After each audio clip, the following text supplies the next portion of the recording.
Merci. Je vous présente Christophe. Je vais vous parler de sa passion, qui est née à l'âge de 7 ans. Ce que j'aime, c'est que je vais reprendre exactement ces mots. C'est-à-dire, c'est un coup de foudre, une rencontre du feu de la pierre sur la glace. Ce sont ces mots. Il les dit dans son livre, Carnet de cristallier. Ce qui est incroyable, c'est qu'à 7 ans, il a su être imprégné par les cristaux. Il a su que son métier, c'était là. C'était pas son milieu, c'était pas sa vie, c'était pas ses parents qui l'ont emmené là, mais il en a fait une ligne de vie. En fin de compte, on va pouvoir dire ça. C'est une ligne de vie tout au long de ses progressions. Ce que j'aime quand Christophe nous parle de son métier, il y a une phrase que j'ai prise. Je vous demande 2 secondes. L'été, vous le trouverez dans les Alpes, à la saison des cristaux, quand la neige fond et que les rochers sèchent. Voilà, c'est l'endroit où il y a Christophe et qui, à ce moment-là, va vous parler du métier qu'il fait. Il a eu, comme tous les gémologues, je ne sais pas si vous avez remarqué, mais tous les gémologues sont gémologues, mais ont un autre métier. Eh bien, Christophe fait la même chose, il est gémologue, il est cristallier, et en même temps, il est ethnologue. Il a passé sa vie sur d'autres continents, il a rencontré d'autres peuplades. C'est aussi dans son livre est à vendre juste là, si vous voulez. Vous découvrirez toute une vie en dehors des Alpes, dans tout ce qu'il y a de plus vaste comme le monde. Donc aujourd'hui, nous allons suivre Christophe et faire partie des premiers de cordée dans cette aventure de montagne. Je vais me permettre de vous poser une question piège. Savez-vous quel est le plus ancien métier du monde, le plus vieux métier du monde? Ça, on le sait. Eh bien non. Ce n'est pas la prostitution, mais c'est peut-être la recherche des pierres, la minéralogie, tant qu'on y est. Ça remonte à 5, 6, 7, 8 millions d'années, on n'est pas à quelques millions d'années près, quand un ancêtre, un singe couvert de poils, a choisi une pierre et a cassé un fruit à coque, vraisemblablement, pour en extraire la graine et la manger, inventant par la même occasion le premier outil, une espèce de marteau mal dégrossi. Puis un autre, sans doute, à peu près au même moment, qui a choisi une autre pierre, peut-être pour la jeter sur la tête de son semblable, ou sur un animal, inventant ainsi la guerre ou la chasse. Et d'autres encore qui ont pris des pierres, qui en ont fait peut-être un talus pour se protéger du vent, les débuts de l'architecture ou de la maçonnerie à pierre sèche. Bref, la recherche des pierres, elle est sans doute intérieure à tous les métiers basiques. C'est vraiment le début, les premiers gestes. Ça répondait vraiment à une nécessité. Et depuis, cette minéralogie, elle n'a fait que se développer. Les hommes ont toujours cherché des pierres. Alors après, la recherche des pierres transparentes, ça vient sans doute un petit peu plus tard. Sans doute au Paléolithique, mais on n'a pas beaucoup d'informations. Enfin, on sait qu'ils en ont ramassé, mais on ne sait pas très bien ce qu'ils en faisaient. On a plus d'infos sur l'usage des pierres transparentes pendant le néolithique. En effet, au néolithique, les gens s'installent, se sédentarisent, ils construisent des villages ou des grandes maisons collectives, ils ritualisent tous les moments forts de leur vie quotidienne, ils démarrent l'agriculture, l'élevage et aussi la médecine. Mais une médecine de type chamanique et avec des cristaux. Alors, qu'est-ce qu'ils faisaient avec ces cristaux dans cette médecine chamanique? Eh bien là, on fait appel aussi à l'ethnologie. Et si on couple l'archéologie et l'ethnologie, on arrive un peu à se faire une idée de ce qu'ils faisaient avec ces pierres transparentes. Car aujourd'hui encore, il y a des sociétés qui ont le même niveau de développement que pendant le néolithique. Ça peut être en Papouasie-Nouvelle-Guinée, au fin fond de la forêt sibérienne, au fin fond des forêts équatoriales en Asie du Sud-Est, en Afrique, en Amazonie. Et là, on trouve donc des gens qui pratiquent une médecine de type chamanique et qui utilisent des cristaux. Et quand j'étais ethnologue, comme disait Anne, j'ai un peu vécu parmi des populations totalement isolées du monde occidental. Et comme j'étais aussi cristallier, j'ai posé cette question, mais pourquoi vous entichez-vous de pierres transparentes? Pourquoi c'est si important pour vous? Et ils m'ont dit, oui, le regard pénètre la matière, pénètre la roche. Et c'est ça qui est très important pour des chamans de sociétés traditionnelles, je parle. Et ils m'ont dit aussi que ces pierres, peut-être, leur avaient été données par les dieux, ou bien par les esprits, ou bien par d'autres chamans. Et certains même m'ont dit qu'ils avaient ce don de transformer des pierres opaques en pierres limpides. Et c'est très important pour un chaman, car le chaman, c'est un guérisseur, et il a besoin, il prétend en tout cas, visualiser les maladies.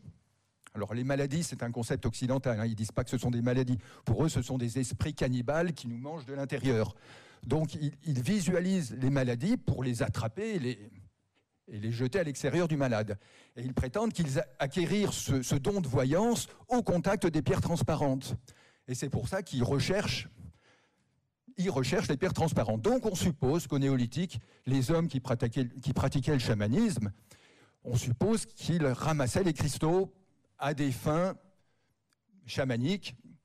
Ils en faisaient des amulettes aussi pour se protéger. Enfin, on se fait quand même une idée assez précise de ce qu'ils pouvaient en faire. Et donc je reviens au néolithique et aux Alpes. Au néolithique, les grands glaciers reculent et les hommes colonisent les Alpes à la recherche de pâturage et ils suivent le recul glaciaire. Et en suivant le recul glaciaire, ils marchent sur une roche qui est dénudée, il n'y a pas de végétation, et en marchant, ils tombent sur des cavités avec à l'intérieur des cristaux. C'est aussi simple que ça, et ils n'ont qu'à se baisser pour les ramasser. Et ce qui est intéressant, c'est que nous, cristalliers dans le massif du Mont-Blanc, on fait exactement la même chose. C'est-à-dire, on observe le recul glaciaire avec nos jumelles, et quand on voit qu'un glacier a reculé, on se précipite, on y va, on marche et on trouve ces cavités que nous appelons des fours, parce que ça ressemble au four à pain du boulanger, et on a juste à ramasser les cristaux. On les ramasse, on ne les extrait pas, ils ne sont pas attachés à la roche. Ça a une petite importance juridique. Alors pourquoi ils sont détachés de la roche ? Parce que dans ces espèces de bulles, ces géodes qui sont à l'intérieur du granit, les cristaux, alors je ne vais pas vous raconter tout le processus de formation, mais les cristaux, ils ont été collés sur la roche-mère, enfin sur du quartz collé sur la roche-mère, et il y a des micro-fissures entre le quartz et la roche encaissante. En montagne, ces micro-fissures se remplissent d'eau, l'hiver, ça gèle, la glace se dilate et ça détache naturellement le quartz du granit, et tous les cristaux, finalement, sont détachés sur leur gang de quartz, et on a juste à les ramasser. Enfin, je dis ça avec le sourire parce que ce n'est pas si simple que ça.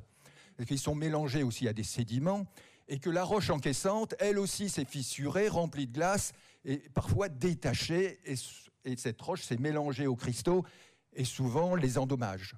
Donc, on arrive souvent un petit peu trop tard, les cristaux sont souvent tellement endommagés qu'on ne les ramasse pas, ils sont tout brisés, et nous, on ne ramasse que les cristaux intacts. Mais ce qui est important, c'est qu'ils sont détachés. Ensuite, ce qui est intéressant aussi dans notre pratique, c'est qu'on travaille un peu avec les mêmes méthodes qu'au néolithique. Et il y a une raison pour cela, mais je vous dirai après. Je vais d'abord vous donner quelques exemples de notre travail. Par exemple, il faut souvent que pour accéder au four, à ces fissures, il faut dégager des blocs. Vous voyez, souvent, ils sont un peu derrière.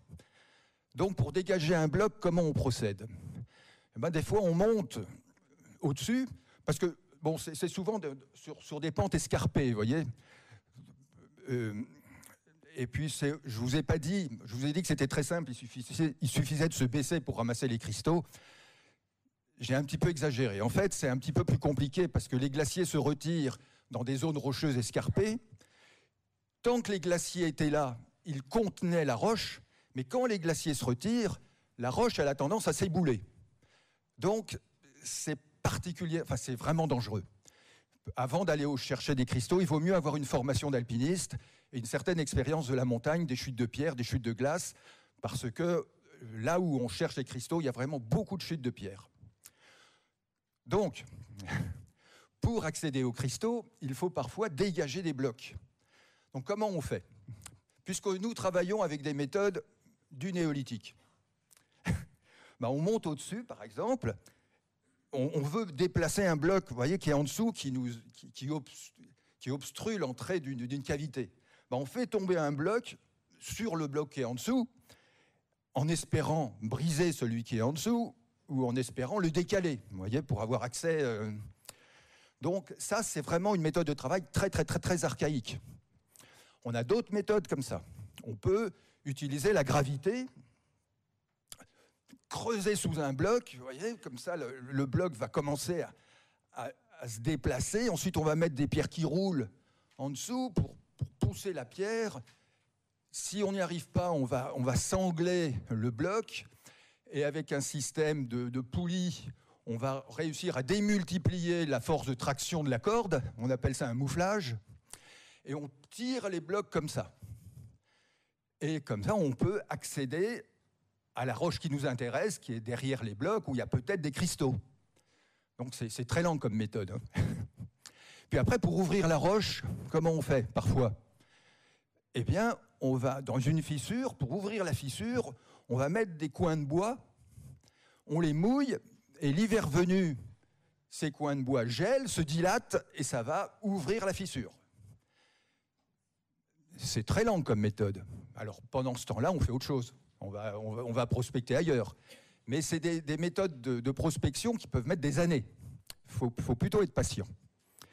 Et puis après, pour descendre, quand on arrive aux cristaux, parfois il y a des grosses plaques, il y a des pièces qui sont assez volumineuses. On va faire des téléphériques de fortune. Vous voyez, on tend une corde sur la paroi, et puis avec une deuxième corde, on va faire descendre notre charge le long de la corde, jusqu'en bas de la paroi. Après, on cache nos cristaux et on revient l'hiver avec un traîneau. On met nos cristaux sur le traîneau. Il y en a un devant, un autre derrière, et on redescend dans la vallée avec nos cristaux sur le traîneau. Voilà. Enfin, il y a plein d'exemples comme ça. Il y a aussi, comme on n'utilise pas de moyens mécaniques pour monter dans la montagne, on monte à pied, on bivouaque dans la montagne. Alors on va faire des talus de pierre pour se protéger du vent, exactement comme les premiers hominidés qui, il y a 6 millions d'années, se protégeaient du vent. On fait exactement la même chose, on fait de vagues murs en pierre sèche. Voilà.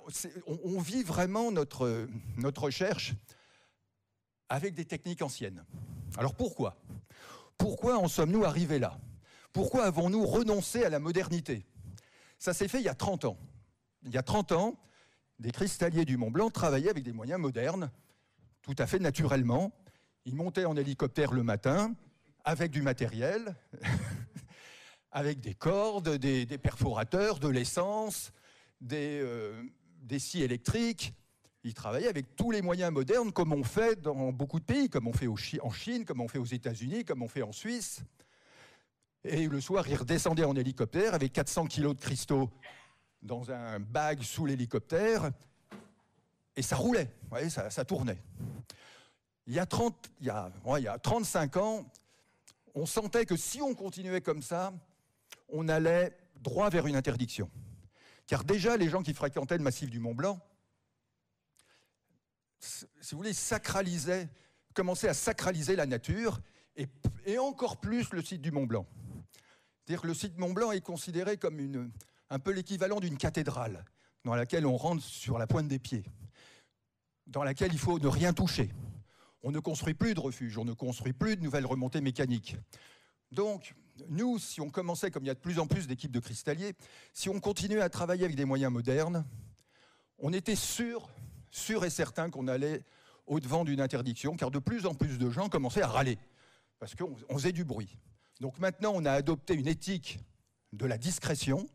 On fait le moins de bruit possible, et les gens nous aiment, finalement. On avait aussi l'expérience des cristalliers italiens dans la partie, parce que vous savez, le massif du Mont Blanc, il y a une partie italienne. Donc, il y a une quarantaine d'années, j'ai plus la date exacte, mais il y a une quarantaine d'années, les cristalliers, ils cherchaient de la vésuvianite. Cette vésuvianite se trouvait dans une roche, un gneiss, je crois, très dur. Donc, ils perforaient la roche. Donc, Et un jour, ces cristalliers, ils ont un peu forcé la dose. Ils ont fait péter une falaise et il y a un bloc, mais comme ça, hein, un bloc comme ça, qui est arrivé au milieu d'une chapelle. Le bloc, il a éventré la chapelle. Alors vous imaginez, en l'Italie catholique, des cristalliers qui font péter la montagne et qui font tomber un bloc au milieu d'une chapelle, l'activité, elle a été interdite, mais immédiatement après. Et elle est toujours interdite. Donc on est actuellement... Enfin, les cristalliers du Mont Blanc sont dans la situation suivante. Il y a officiellement 3-4 cristalliers qui ont le droit d'aller chercher les cristaux. Alors ceux-là, on ne les voit jamais, on ne les connaît pas. Et les autres cristalliers, des très bons cristalliers, qui n'ont pas le droit d'aller aux cristaux, donc ils y vont la nuit, ils ne peuvent pas dire où ils trouvent leurs minéraux, et ça porte préjudice à tout le monde finalement, parce que l'exploitation des cristaux continue, mais on n'a pas l'information qui est indispensable pour la minéralogie, pour les collectionneurs, pour tout le monde. Donc c'est vraiment dommage. Donc on a voulu éviter cette situation et on est revenu, on s'est mis à travailler avec ces méthodes archaïques dont je vous parle, qui sont discrètes, qui sont bien vues. Les écolos nous adorent.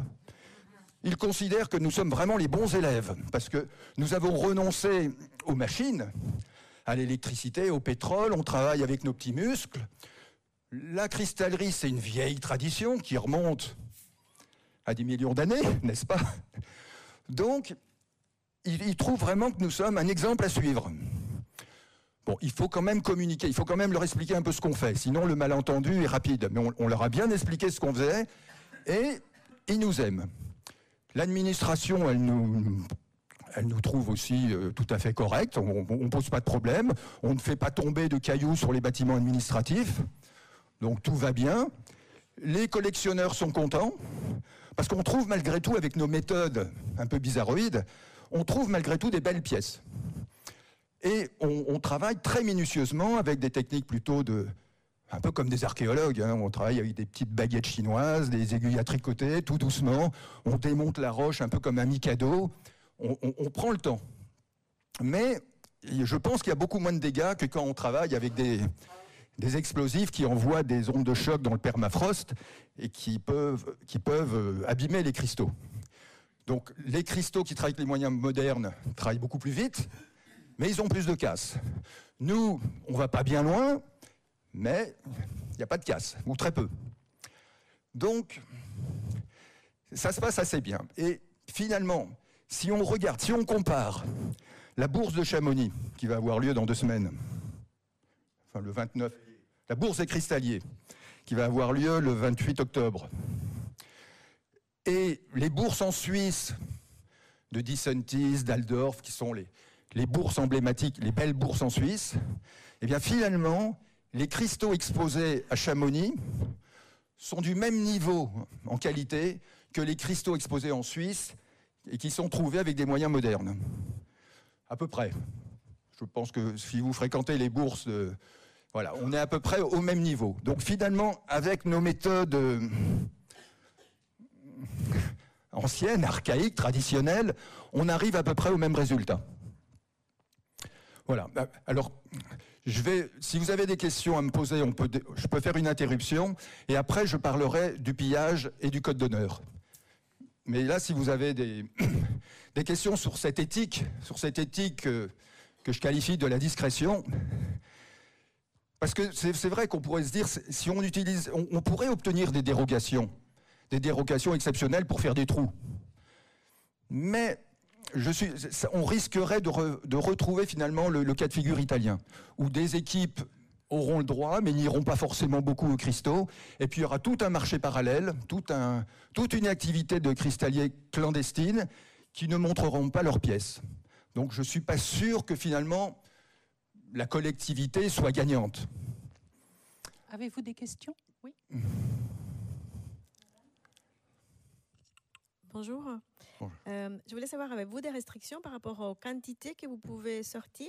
Et vous faites quoi après de ces cristaux? Non, la restriction, elle vient du milieu. Voilà, c'est un milieu, vous voyez, assez escarpé. Donc, ce sont des techniques alpines. Donc, les alpinistes aussi nous apprécient, parce que nous sommes des alpinistes. pour nous, la minéralogie, c'est une forme d'alpinisme.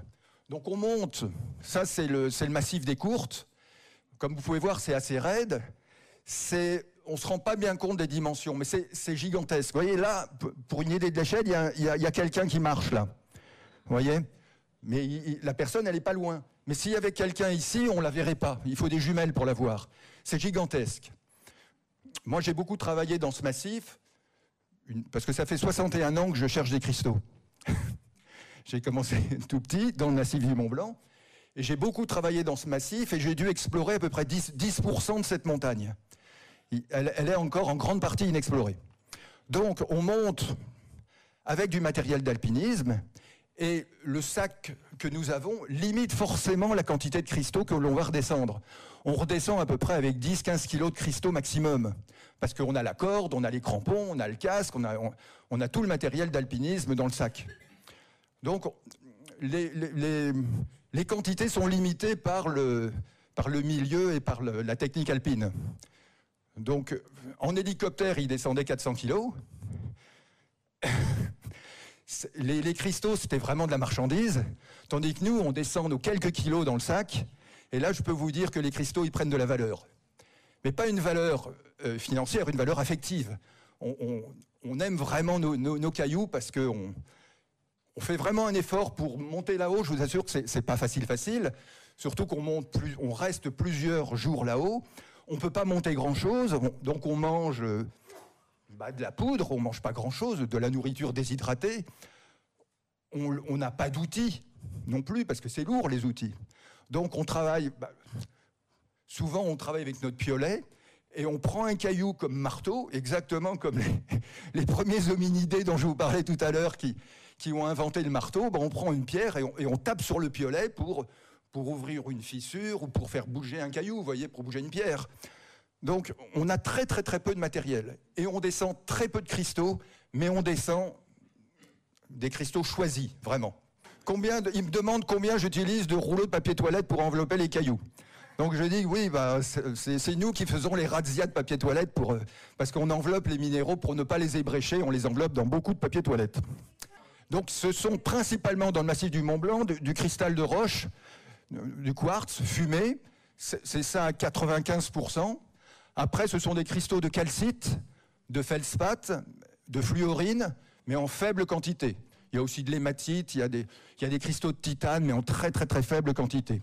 C'est pas très diversifié, ce sont vraiment principalement des cristaux de quartz fumés. Monsieur ? Oui, un point au niveau législation, bonjour. Oui. Je voulais savoir au niveau législation, un minéralogiste amateur a-t-il le droit de récolter des cristaux ? Oui, il a le droit. C'est libre, comme c'est considéré comme une activité de grimpe, d'alpinisme. Vous voyez des cristaux, vous pouvez les ramasser. Mais la mairie de Chamonix, depuis quelques années, demande aux cristalliers de signer une charte.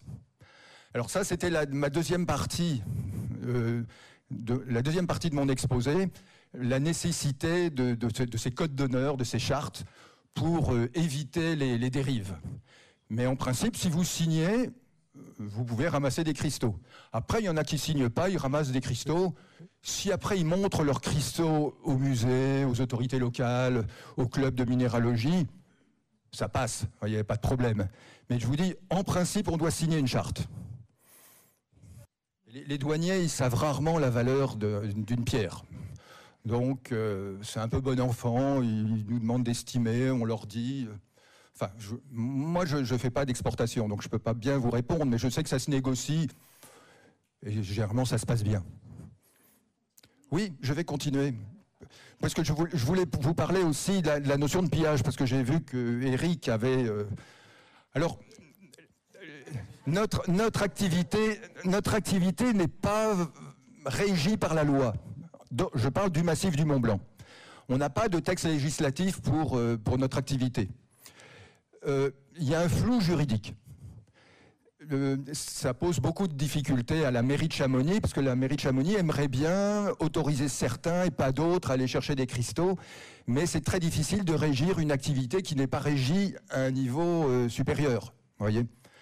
Donc, on on n'est pas à l'abri des conflits. D'abord, des conflits entre cristalliers. Alors, ces conflits entre cristalliers, ils sont inévitables parce que, bien sûr, il y a de la valeur financière autour de ces cailloux. Donc, ça tend un petit peu les relations entre les cristalliers. Et les conflits se passent presque toujours selon le même mode opératoire. Vous avez généralement un cristallier ou une équipe de cristalliers qui arrive dans une zone. Il n'y a personne, c'est désert. C'est vrai qu'on rencontre personne là où on est seul au monde. Donc on peut rester plusieurs années à prospecter. On y met ses affaires, son bivouac, et on descend des cristaux, on les redescend dans son sac. Et on a tendance, mais ça c'est une réaction très humaine, on a tendance à s'approprier le spot, le terrain. Donc, cristallier, il estime qu'il est chez lui finalement là-haut, même si quelque part il sait que ça appartient à l'État, à la collectivité, ça appartient à tout le monde, mais il se sent chez lui quand même. Et un jour arrive un deuxième cristallier qui lui n'est pas mu par l'instinct de propriété, mais par l'instinct de partage. Lui, il a envie de partager. La première équipe, ils n'ont pas spécialement envie de partager. Donc ils vont lui dire, bon écoute, si tu veux, mais alors tu vas aller prospecter là dans le coin, et tout se passera bien. Mais tu ne viens pas nous embêter là où on travaille. Bon, d'accord. La deuxième équipe va prospecter dans le coin en question, s'aperçoivent très vite qu'il n'y a absolument rien, que c'est stérile. Donc, quand les premiers ont le dos tourné, ils viennent un peu voir ce que font les premiers, et ils s'aperçoivent que c'est assez riche, et ils commencent, pas forcément en allant dans le trou des premiers, mais ils commencent à prospecter. Donc, quand les premiers reviennent, ils sont furieux, ils traitent les deuxièmes de pilleurs, et le conflit monte dans les tours. On a un conflit qui est très difficile à gérer. Il y a aussi un autre cas de figure, mais ça se recoupe. Il y a au sein d'une équipe, il y a souvent un cristallier qui s'estime être le leader. Donc il emmène des coéquipiers et il veut souvent prendre la plus belle part du gâteau, il veut prendre la pièce majeure pour lui. Bon, donc comme c'est convenu, ça peut être convenu au départ, les autres acceptent. Et puis au bout d'un moment, les coéquipiers, ils en ont marre de ce système de partage, donc ils vont aller tout seuls dans le site en question. Le premier va être furieux, il va accuser ses anciens coéquipiers d'être des pilleurs. Donc cette notion de pillage, elle vient de là. Il y a tout le temps des gens qui s'accusent de pillage. Et c'est pas nouveau, ça remonte depuis que l'activité est écrite. En Suisse ou ailleurs, il y a eu cette nécessité, si vous voulez, de réglementer entre nous cette activité, donc de rédiger un code d'honneur ou une charte.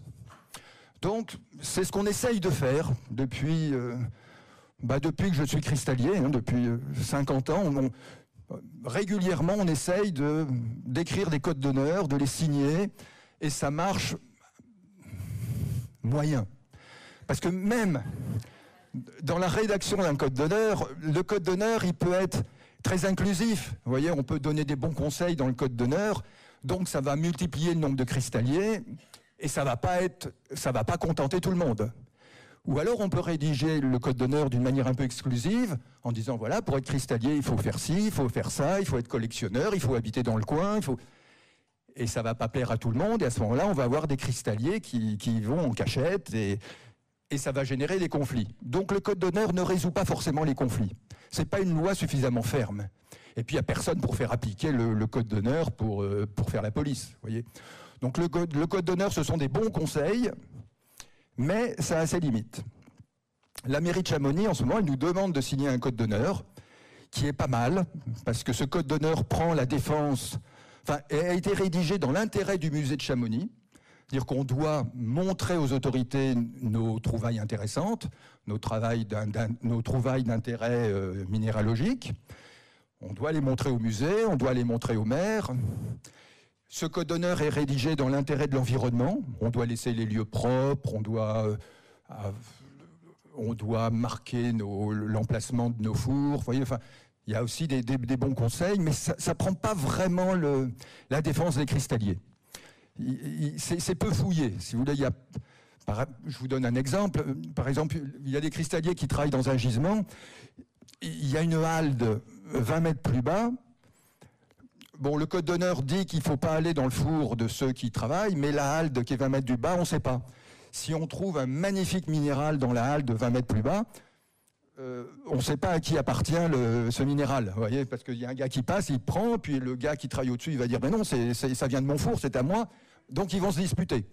Donc le code d'honneur, il n'est pas bien précis, et ça suffit pas. Il pourrait préconiser comment partager entre cristalliers, parce qu'il y a des manières aberrantes de partage, où c'est évident qu'ils vont se disputer.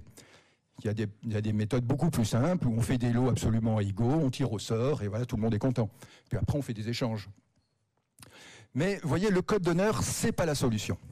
Ou alors, il faudrait qu'on appelle des professionnels, des avocats, des juristes, des magistrats, qui nous aident à rédiger un code d'honneur équilibré, vous voyez, bien écrit, qui soit pas dans l'intérêt de l'un ou de l'autre. Et on n'a pas ça. On n'a pas encore trouvé quelqu'un pour nous aider à rédiger un code d'honneur qui tienne la route.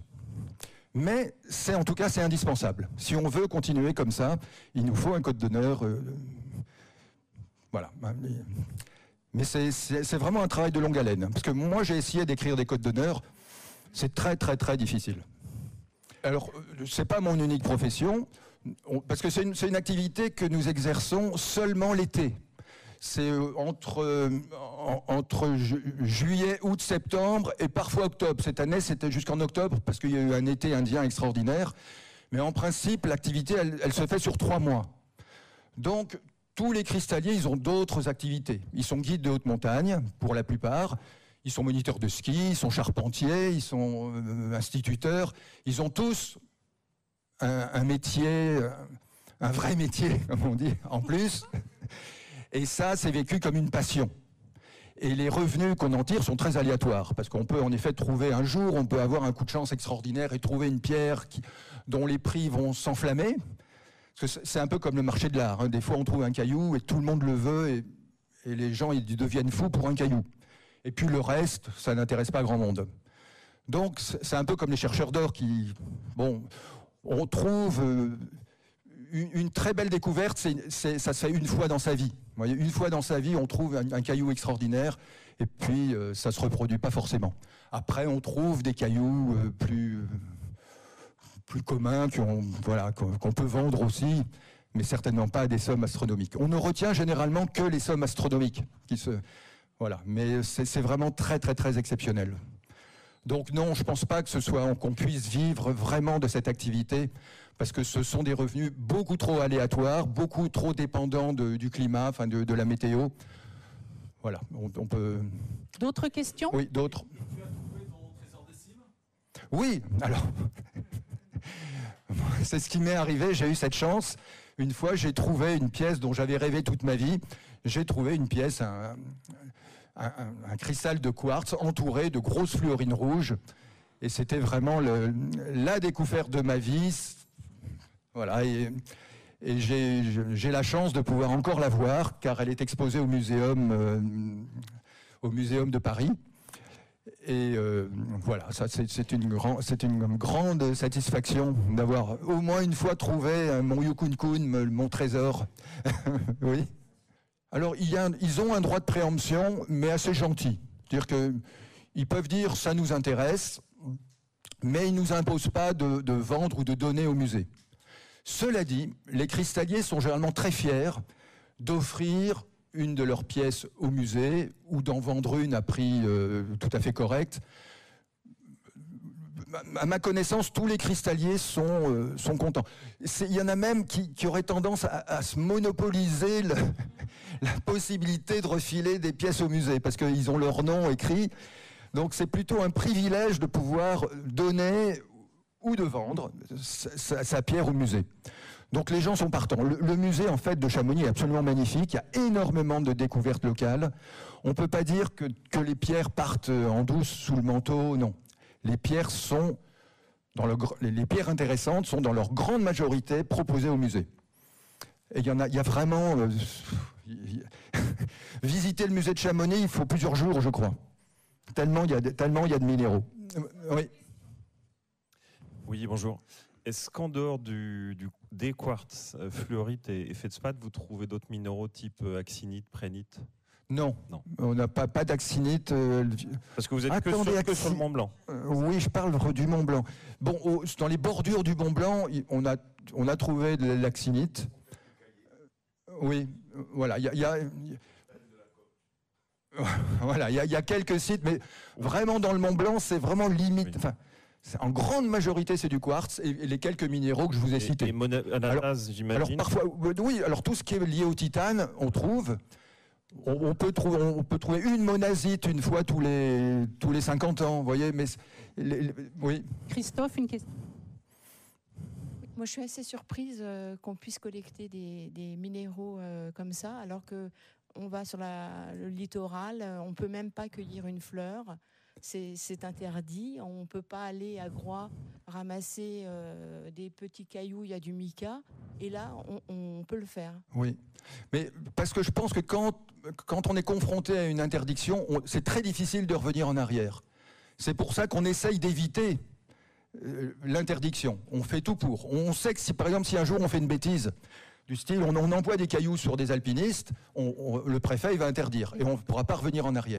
Christophe, tu souhaites répondre? Oui. Il y a des cristaux pour tous les niveaux. Il y a des cristalliers amateurs qui viennent de partout, de différentes régions d'Europe. On peut se balader en bordure des glaciers, avoir un coup de chance et trouver une pièce extraordinaire. C'est-à-dire que n'importe qui peut trouver une pièce extraordinaire. On n'est pas obligé d'escalader du 7B pour accéder aux cristaux. Les cristaux, ils ne sont pas spécialement dans les endroits inaccessibles. Le glacier recule un petit peu, ça peut être la mer de glace qui recule de 10 mètres, vous pouvez trouver un trésor extraordinaire. Voyez. Donc ça c'est à la... Pardon ? Oui, il y a un petit train qui aide. Mais après, il y a un petit chemin. Non, je vous assure, c'est pas très difficile. Oui. Christophe, une question. Bonjour. Je voudrais juste savoir si aux bourses de Chamonix, on peut voir des pierres et acheter ce que vous trouvez là-haut. Des pierres? Les cristaux que vous trouvez là-haut, dont vous parlez. Maintenant, on peut les acheter dans cette bourse-là à Chamonix. Dans la bourse qui va avoir lieu le 28 octobre, oui, bien sûr, les cristalliers ont un stand et ils vendent leurs cristaux. Ce qu'ils trouvent là-haut.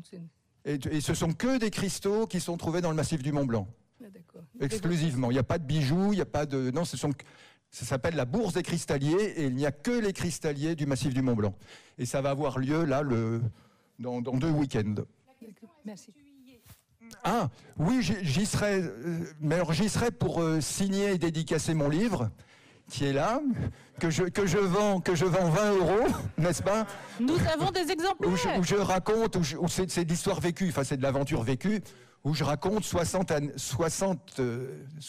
années de recherche dans le massif du Mont Blanc, où j'explique un petit peu, enfin c'est un peu une transmission, j'explique un petit peu toutes les techniques, tous les secrets des cristalliers. Le quartz. Oui. Le quartz est très ubiquiste, donc c'est un minéral qui est extrêmement répandu à la surface du globe. Oui. Près de la bouche. Ah oui, d'accord. Le quartz est très ubiquiste, c'est-à-dire qu'il est extrêmement répandu à la surface de notre planète. Et quand tu parles du quartz, donc on va dire 80-85% de quartz extrait sur les parois alpines, on pourrait croire qu'effectivement c'est que du quartz. Je pense qu'il faut aussi souligner que le quartz en lui-même présente différents faciès. On peut trouver des associations, des macles, on peut trouver des formations de type sucre, etc., avec des dénominations un petit peu curieuses quand on ne les connaît pas, les peignes, etc. Ensuite, on peut jouer sur les couleurs, qui va du thé clair au morion noir, etc. Donc il y a une grande variété de quartz qui minéralogiquement pousse les gens à les collectionner. Alors ce peut être des échantillons tout à fait modestes, de l'ordre du millimètre au centimètre, et d'autres qui peuvent atteindre 10, 20, 30 centimètres, 40 centimètres. Et exceptionnellement sur des quartz, des cristaux comme celui que tu nous as montré, qu'on aimerait bien revoir parce qu'il est extraordinaire, voilà, on peut trouver des quartz qui peuvent mesurer 1 mètre, 1,20 m de longueur, voire plus. La grande difficulté aussi qu'il faut souligner, c'est que ces quartz, tel que celui qui est dans la main de Christophe Perret, il n'est pas tonché, ça c'est le terme technique local, et abîmé, hein, on va dire. Et là, la grande difficulté, c'est évidemment les rouleaux de papier cul, mais c'est surtout de ramasser ces cristaux sans les briser, parce qu'ils peuvent être pris dans la glace, ils peuvent être piégés donc, sous des amas de roches, aux limites de l'instabilité avalancheuse. Et donc c'est tout un travail de fond que l'on oublie quand on est sur les bourses aux minéraux. On n'est pas au courant de tout ce qui se passe. On parlait du corail tout à l'heure, ce sont des mêmes engagements physiques, moraux, parce qu'il faut avoir l'état d'esprit pour monter, il faut avoir vérifié la météo, il faut vérifier... Il y a énormément de paramètres qui peuvent empêcher l'exploitation de ces minéraux. Quand on dit exploitation, c'est une exploitation aléatoire, différente de celle des quartz améthystes auvergnats, qui sont en carrière. Là, c'est plutôt du nomadisme sur paroi. Et croyez-moi, j'ai eu l'honneur de pouvoir grimper avec toi il y a une vingtaine d'années. On a passé 2 mois et demi ensemble sur les parois. Et autant tu as ramassé les cristaux, moi j'ai récupéré un certain nombre de cristaux qui ont été déposés au muséum. Et c'était la première fois au muséum qu'on avait constitué une collection de cristaux qui étaient situés et positionnés très exactement sur les parois. Et ces cristaux ont été analysés ensuite sur Aglaé, sur Pixé, etc. Parce qu'on voulait les comparer avec des quartz archéologiques du Paléolithique supérieur, par exemple, puisque en Dordogne, par exemple, moi j'avais réussi à identifier un certain nombre de quartz, et de par les inclusions et les compositions chimiques, eh bien, on avait fait un rapport avec les quartz alpins. Donc le travail des cristalliers peut être poussé beaucoup plus loin, et ce n'est pas qu'une simple question de lucre, mais c'est aussi une question scientifique, avec éventuellement la découverte de nouvelles espèces minérales ou de nouveaux faciès. Merci. Christophe va nous parler des 2 pierres qui sont en photo, puisque vous avez des questions dessus. Il reste combien de temps? Il reste un quart d'heure. Ah bon? Oui, mais la photo telle qu'elle est projetée, elle apparaît un peu de manière surex. Je ne sais pas si on peut régler, mais sinon c'est pas grave. Enfin, ça c'est une pièce tout à fait rare, parce que c'est un ensemble de fluorines rouges. Enfin, excusez-moi, je dis fluorine au lieu de fluorite. C'est un peu à l'ancienne. Ce sont des fluorines très très rouges sur des quartz fumés qui sont très fumés. Donc il y a un très fort contraste. Il y a une esthétique qui est très particulière, et ça, quand on trouve ça, bon, c'est le bonheur d'une vie. Et la deuxième, oui, ça, ce sont... Donc, ce qui est souvent intéressant, c'est l'association. C'est l'association de différents minéraux. Là, on a des fluorines rouges sur une calcite très blanche.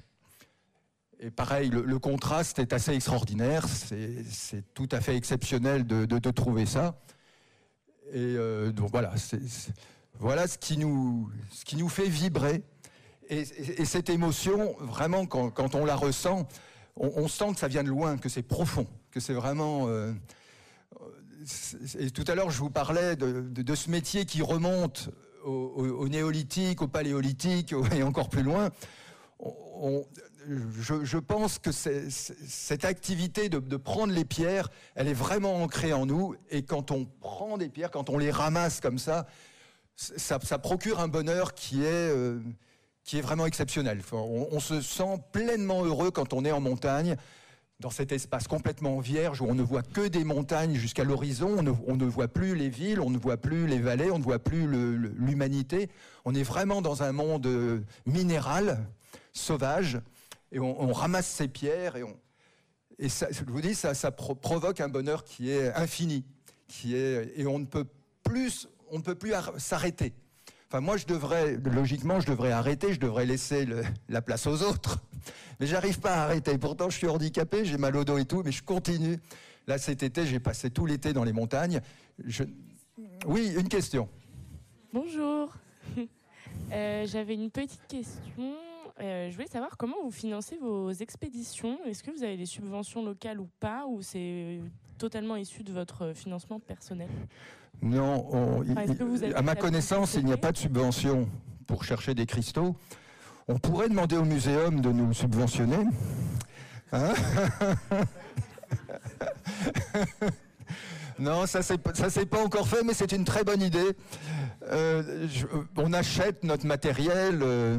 Alors généralement, les cristaux que nous vendons, c'est pour nous acheter du matériel d'alpinisme. Vous voyez, ça marche un peu comme ça. Parce qu'en effet, il y a beaucoup de frais. Il y a des frais de remontée mécanique, il y a des frais de refuge, il y a des frais. Le matériel de montagne coûte atrocement cher. La moindre veste technique coûte 600, 700 €. Le pantalon aussi. Les chaussures, ça coûte 500 €. Enfin, ça coûte vraiment très très cher. Et en plus, quand on est en montagne, quand on cherche des cristaux, on abîme terriblement vite ce matériel. Donc on a une grosse consommation de cordes, de vêtements, de nourriture, comment on dit, lyophilisée, qui est très chère. Vous voyez, ça coûte cher quand même, cette activité. Donc, si on peut vendre quelques cristaux, voilà, ça compense. Attendez, je vais vous raconter cette histoire. C'est une pierre dont j'avais rêvé, y compris avec mon coéquipier à l'époque. On rêvait de trouver des fluorines sur du quartz fumé. Bon, comme la photo précédente. Parce qu'en fait, de la fluorine rouge, comme ça, on trouve des échantillons une fois tous les 5 ans. On ne trouve pas de la fluorine tous les ans. Non, c'est vraiment un minéral très très rare. Donc, si on peut trouver de la fluorine sur du quartz fumé et des belles fluorines sur du beau quartz fumé, c'est vraiment notre rêve, notre fantasme. Ça nous fait vibrer. Et un jour, j'ai eu cette chance de trouver, en plein mauvais temps, dans la Verte. La Verte, c'est une montagne un peu mythique du massif du Mont-Blanc. J'ai trouvé une pierre qui était pleine de terre. Donc, je l'ai dégagée avec une aiguille à tricoter. Je l'ai descendue, chez moi je l'ai nettoyée et il s'est avéré qu'elle était intacte, que les fluorines étaient posées, collées naturellement sur le quartz. Et là j'ai tout de suite su que c'était une pièce, voilà, c'était la pièce de ma vie. Donc j'ai appelé la mairie, j'ai tout de suite déclaré ma découverte. Et à ce moment-là, la prairie devant chez moi s'est transformée en parking.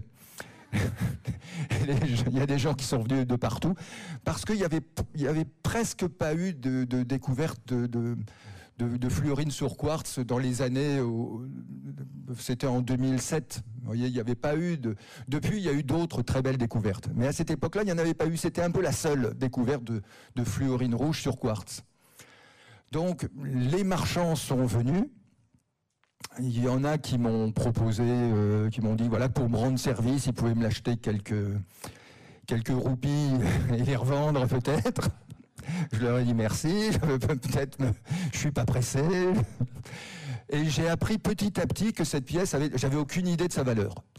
Et petit à petit, les gens parlent et j'ai su à peu près quelle valeur elle pouvait se vendre sur le marché des minéraux.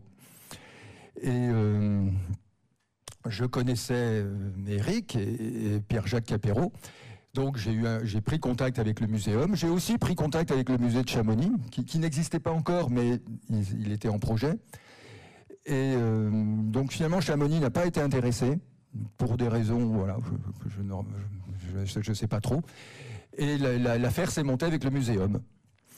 Et on a mis du temps, on a mis 3 ans. Alors je pense que ça a été un casse-tête juridique aussi, car l'État ne voulait pas être receleur. L'État se demandait s'il pouvait acheter une pièce sortie dans un site classé. C'était par un bonhomme qui avait pas de diplôme de minéral. Enfin, vous voyez, juridiquement, est-ce que ça tient la route pour l'État d'acheter une pièce comme ça d'un certain niveau? C'était pas évident.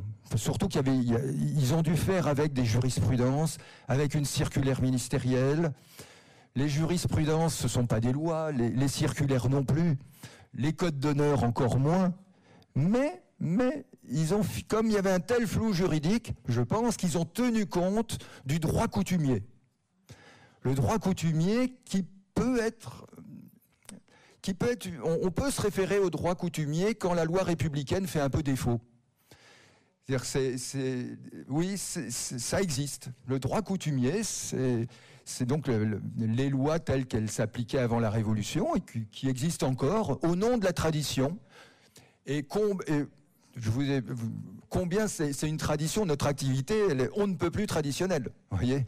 Donc au nom de la tradition, de la coutume, eh bien, on peut, si le propriétaire du sol renonce à la propriété, c'est aussi indispensable.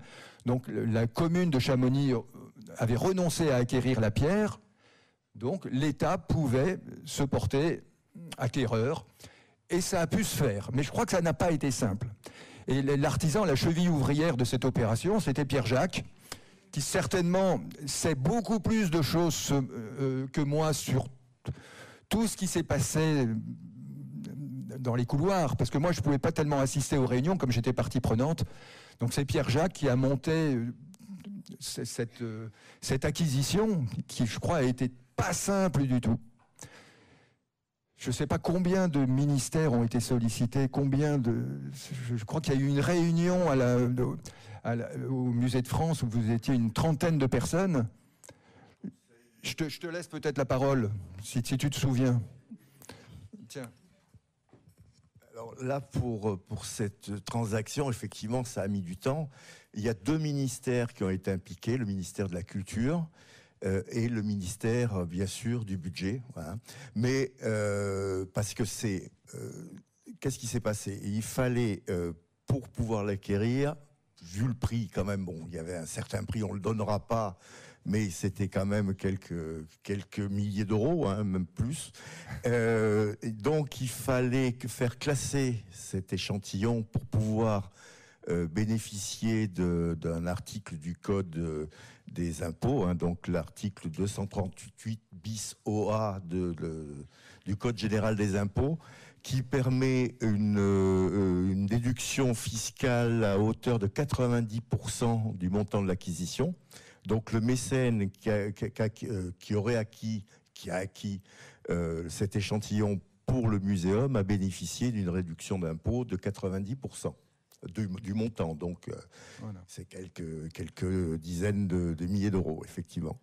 Et pour ça, est consulté le comité des trésors nationaux, hein, au ministère de la Culture. Et là, il y a différents ministères qui donnent leur avis. Et puis, voilà. Souvent, ce comité se réunit pour les œuvres d'art. Et c'était la première fois, justement, pour la Laurent, que cette commission se réunissait pour un objet du patrimoine naturel, de l'histoire naturelle. Voilà. Ouais.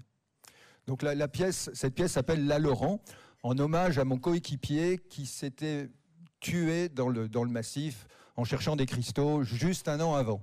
Et c'est avec lui que je partageais ce rêve de découvrir un jour une grosse fluorine sur un quartz. Et donc voilà, je lui ai rendu hommage en appelant cette pierre La Laurent. C'était un guide absolument remarquable. Et voilà, comme je vous disais, ce sont des montagnes qui s'éboulent. Il y a énormément de chutes de pierres. Et malheureusement, il y a une partie de la montagne qui s'est éboulée et il est parti avec. Oui, attendez, la question d'Éric qui me demande, parfois il y a des grimpeurs en difficulté qui font appel à l'hélicoptère. Alors en effet, ça nous fait rigoler, il y a eu quelques abus. Une fois, l'hélicoptère, il a les moyens de savoir combien il y a de passagers dans son appareil. Alors une fois, il avait sauvé 2 cristalliers et le pilote d'hélicoptère, il voyait qu'il y avait 6 passagers. Alors il dit, mais c'est pas possible, j'en vois que 4. Et en fait, c'était les sacs des cristalliers qui comptaient aussi lourd qu'un passager supplémentaire. Voilà, donc ça reste dans les annales. Mais bon, ce type d'abus est vraiment très très rare. Ça peut arriver, bien sûr, on peut se casser un ongle et appeler l'hélicoptère. Les secours sont gratuits, mais les gendarmes, chaque fois, ils posent la question, avez-vous des cristaux dans vos sacs? Et là, on n'a pas intérêt à dire de bêtises. Parce que là, bon, ils ne rigolent pas, quoi. Et en plus, on a intérêt à garder des bonnes relations avec les gendarmes, puisque c'est eux qui nous secourent quand on est en difficulté. Je vais principalement dans le massif du Mont-Blanc. Exceptionnellement, je suis allé en Suisse ou dans des pays étrangers pour... oui, je suis allé dans quelques pays étrangers, mais généralement, quand on arrive sur un terrain qu'on ne connaît absolument pas, si on n'est pas invité, on ne trouve rien. Il faut être invité par quelqu'un et à ce moment-là, ça peut être très, très, très intéressant. Et maintenant, grâce aux réseaux sociaux, on arrive à faire des échanges, à emmener un ami qui est cristallier à l'autre bout de la planète, et lui, pareil, il y a des échanges comme ça. Et il y a tout un débat, alors là c'est aussi au niveau de l'éthique, là je n'ai pas abordé cette question, c'est un débat qui fait rage en ce moment chez les cristalliers du Mont Blanc. Faut-il, oui ou non, communiquer sur les réseaux sociaux? Il y en a qui sont absolument contre, qui considèrent que les réseaux sociaux c'est le diable, que ça fait venir des gens avec des pratiques abominables, et d'autres qui considèrent qu'il faut communiquer sur les réseaux sociaux pour dire comment on travaille.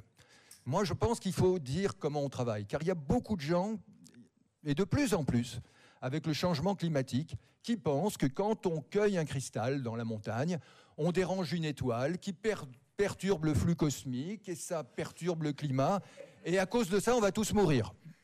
Et il y a de plus en plus de gens comme ça sur les réseaux sociaux et qui nous disent « Allez tout de suite remettre ces cristaux là où vous les avez trouvés ».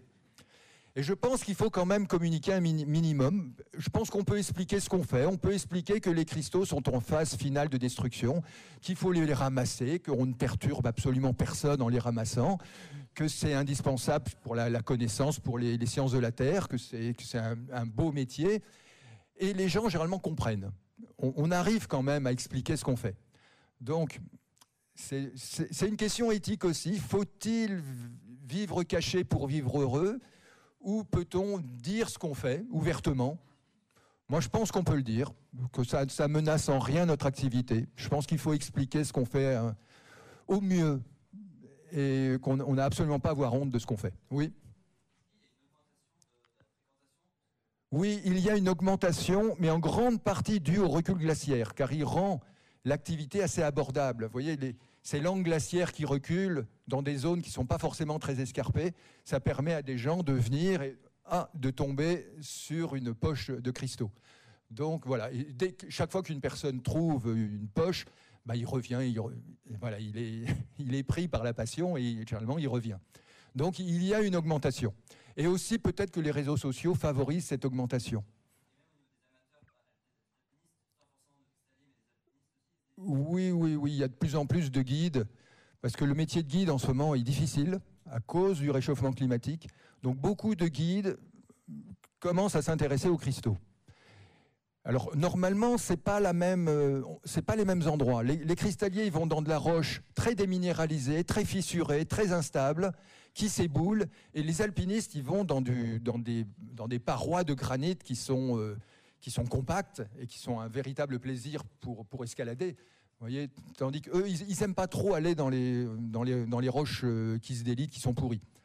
Donc, mais petit à petit, je vous dis, ils sont curieux et beaucoup commencent à s'y mettre. Donc il y a une augmentation, mais elle n'est pas extraordinaire, cette augmentation. On est peut-être en 20 ans, on est peut-être passé de 15 équipes de cristalliers à 25. Vous voyez, c'est pas énorme pour tout le massif du Mont Blanc. Merci.